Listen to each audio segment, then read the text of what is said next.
नमस्कार, आप सभी देख रहे हैं झेलम टाइम्स और मैं हूं विदुष लातिया।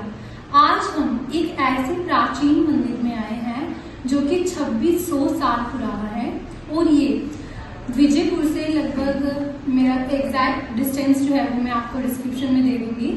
वहां पे एक जगह है उत्तरधानी और उत्तरधानी से आगे एक जगह है परमंडल।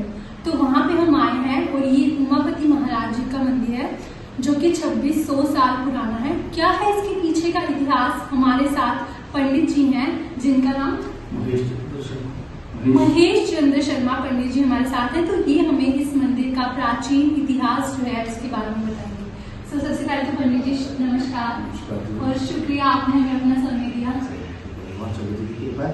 सबसे पहले तो ये जो स्थान है ये उमापति महादेव जी के नाम से जाना गया है। ये आज से लगभग कोई 2600 वर्ष पुराना मंदिर है।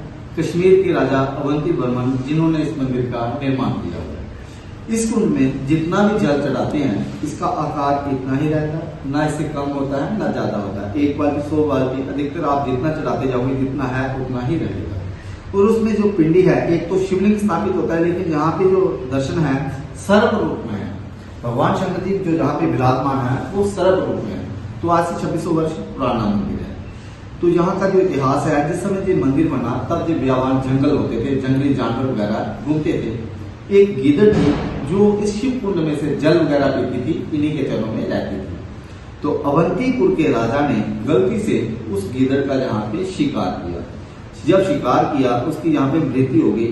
अब हम कहीं भी देवलोक में जाते हैं कि किसी की गति करवाने के लिए, तो ये आगे ही जो तीर्थ स्थान था तो यहाँ मरने से उसकी गति हो गई। गति होने के बाद उसी राजा के घर में उसने कन्या रूप में जन्म लिया। तो उस बच्ची का जैसे ही जन्म हुआ उसको सर में पीड़ा होने लगी। जैसे जैसे वो बड़ी होती गई उसकी दर्द पीड़ा बढ़ती गई। इलाज करवाए, जितने वैद्य हकीम थे उनसे इलाज करवाए पर बच्ची को ठीक नहीं हुई। उन्होंने जितने विद्वान पंडित ज्योतिष थे जब उनको बुलाया तो किसी पंडित ने बताया कि इस कन्या को जो है पाप लगा, आपने कोई देव स्थान पे गलती की है जिसने आपके घर में कन्या रूप में जन्म लिया है। तो आप उस स्थान पे जाके उसकी हत्या मनवा के मंदिर बनवाइए, तब ये लड़की ठीक होगी। तो राजा ने सेना अपनी भेज दी तलाश करने के लिए। तलाश करते करते जब इस स्थान पे आए तो इसी कुंड में से उसका कंगाल मिला, सर में तीर लगा था। जैसे ही उन्होंने वो तीर निकाला तो उस बच्ची की दर्द पीड़ा ठीक हो गई। फिर उन्होंने उसका जब इस यहाँ पे पश्चाताप किया तो उन्होंने इस मंदिर का निर्माण किया और इस गिदड़ का मंदिर इसकी बैक साइड लगा। जैसे कि हम वैष्णो माता जाते हैं, भैरवनाथ जी के दर्शन करते हैं, हमारी यात्रा सफल मानी गई है। इसी प्रकार भगवान शंकर जी के दर्शन करने के बाद यहाँ पे गिदड़ी माता के भी दर्शन किए जाते हैं। उसके बाद इस सामने जोत है, अखंड जोत। ये भी उसी समय से चल रही है जिस समय से ये मंदिर बना है। कोई पशु पक्षी, कोई प्राणी, किसी की भी आत्मा की मुक्ति के लिए यहाँ पे तेल चढ़ाया जाता है ताकि उनकी आत्मा को मुक्ति मिले। यमलोक एक ऐसा लोक होता है जहाँ कोई दियाबत्ती नहीं होती है, तो इसीलिए भगवान शंकर जी के चरणों में जो उनके नाम की दियाबत्ती की जाती है ताकि उनकी आत्मा को शांति मिले। ये भगवान शंकर जी का चिराग उसी समय से चल रहा है। तो जी उसी समय से चल रही है जिस समय से ये मंदिर बना हुआ है। अखंड जोत है जो भी अपने पितरों की शांति के लिए यहाँ पे पिंडदान करते हैं, फिर उनके नाम का यहाँ पे दियाबत्ती भी की जाती है। उसके बाद फिर दूसरा मंदिर यहाँ पे बनवाया था राजा मानसिंह जी ने। जयपुर के राजा थे, काबुल में जाने लगे तो उन्होंने भगवान शंकर जी के चरणों में यहाँ पे प्रार्थना की कि अगर मैं बहुत से लड़ाई जीत के आऊंगा तो आते समय एक आपके यहाँ मंदिर बनवाऊंगा। फिर दूसरा पोर्शन इस मंदिर का राजा मानसिंह जी ने बनाया है। इसके बाद यहाँ पे काशी विश्वनाथ जी के सेम दर्शन हैं। जो मूर्ति हमारी काशी वाराणसी में है उनके दर्शन है, क्योंकि जिस समय जयपुर मंडल भी बना लोग काशी तक नहीं जा पाते थे, कोई सुविधा जाने की नहीं थी, पैदल लोग पहुंच नहीं पाते थे। फिर महाराजा गुलाब सिंह जी ने जहाँ पे काशी विश्वनाथ जी की स्थापना करवाई ताकि जो भी लोग हमारे अगर काशी तक नहीं जा पाएंगे, अगर जहाँ भी दर्शन कर लेंगे तब उन्हें काशी का महत्व मिलेगा।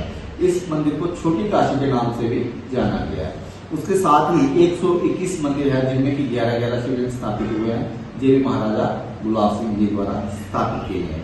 उसके बाद है यहाँ पे गंगा माता के दर्शन, जो गुप्त गंगा है। ये भी माता पार्वती का रूप है। शुद्ध महादेव से गंगा माता निकली और यही गया प्रयागराज समाप्त हुई। इसे गुप्त गंगा कहते हैं, जहाँ पे जो स्नान करने का महत्व है।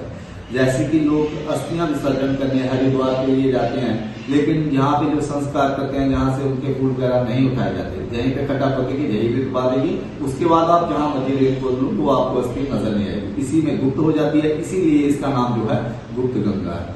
कहते हैं यहाँ पे 4 धाम भी आप यात्रा कर लो, जब तक आपने प्रमंडल तीर्थ नहीं किया वो भी निष्फल कहलाता है। ये 12 साल तक गंगा देखती है, वैसे आपने कोई तीर्थ किए है उसके 12 साल के अंदर प्रमंडल तीर्थ करके उसके बाकी भी तीर्थ सफल माने गए। ये इस मंदिर का इतिहास है। थैंक यू सो मच पंडित जी, आपका बहुत बहुत धन्यवाद। आप हमारे जितने भी व्यूअर्स हमें देख रहे हैं, आप उनको कुछ कहना चाहोगे? यही कहेंगे कि यहाँ पर मंडल में भगवान शंकर जी के आशीर्वाद प्राप्त करने के लिए जरूर आए, और सबसे विशाल मंदिर है यहाँ पर मंडल में। आप 4 धाम यात्रा करने के बाद भी प्रमंडल तीर्थ करने के लिए आ सकते हैं। भगवान शंकर जी का आशीर्वाद प्राप्त कीजिए और इनके जल आप चला सकते हैं। भगवान शंकर जी की कृपा से। Thank you.